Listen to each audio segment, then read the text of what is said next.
Intii wanaagsan mar kale iyo cooking with Xafsa ku soo dhawaada meel kasta oo aad naga daawanaysaan Ramadaan Kariim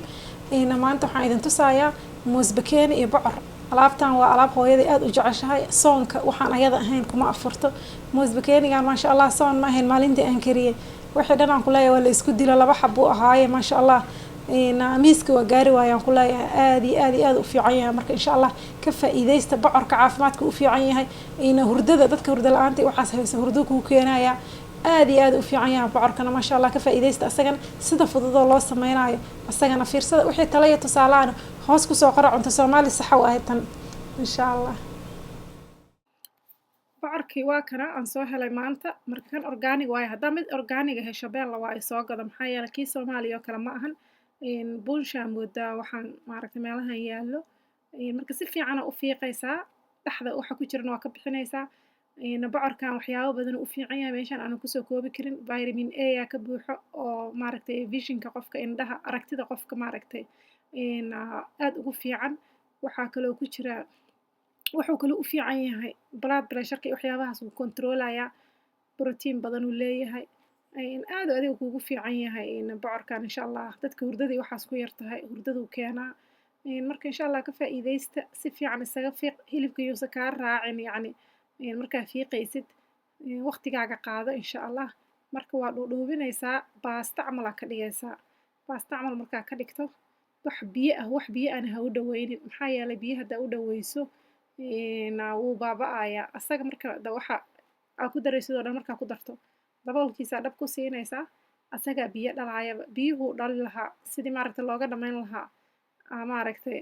falankeeda la galaa marka biyo dhan ha u dhaweynin iska dhaq inaad dhaqdo muhiim waaye waxaa ku daraysaa 2 qaado oo olive oil ah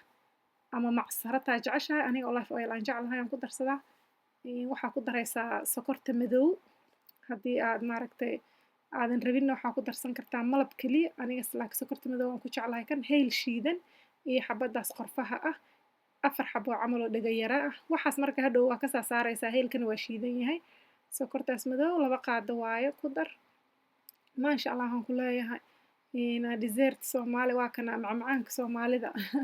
wax ka fiican malakan caafimaadkaagana wuu hormarinayaa wax qurux badan oo lala soo shirtay karo maaragtay Soomaali wax karis ma taqaano warkaas ay anigu waa beeneeyo kolba marka ma sha Allah roosankana waxaan ku leeyahay aad uu qaboojinayaa maaragtay wuu u fiican yahay soonka hadii la cuno aniga waxaan aan ku soo koro waay hooyaday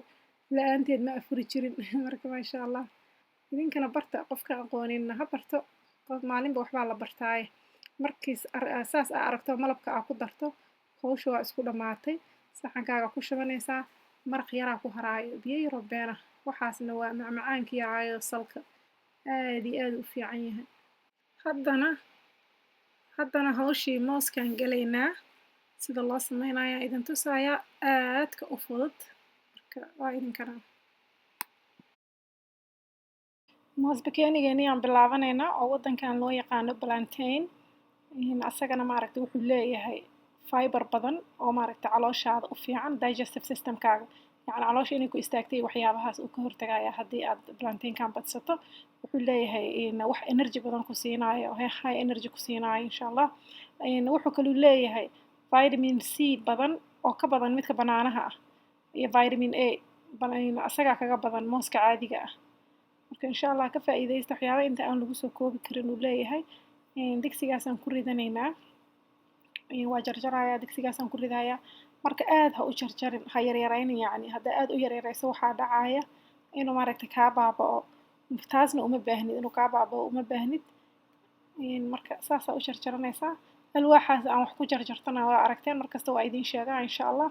midka maaragtay hilibka iyo waxaas aad ku jarjarato iyo midka qudaarta iyo aad ku jarjarato ha ku kala baxsanaadaan oo 2 nooc ina haysato waa insha Allah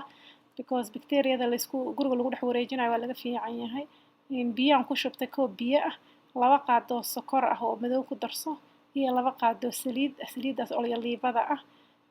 sokorta haddaad doonto waa ka daysan kartaa laakiin waxaan u malaynayaa inay muhiim tahay malab ku darso wax macaan waa muhiim because maxaa yeelay dhadhan ma laha haddii kale marka sokortaas madow ku darso sokortaas madow way fiican tahay hayl aan ku daray shiidan dhadhankay aad u fiicnaynaysaa iyo qumbahaas shiidan oo asagana midka dukaamada yaallo ay ku qoran tahay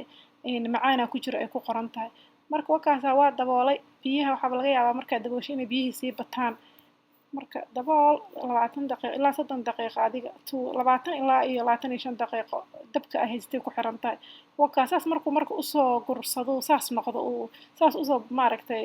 noqdo insha Allah waxay ka macno tahay waa isa soo dhexgalay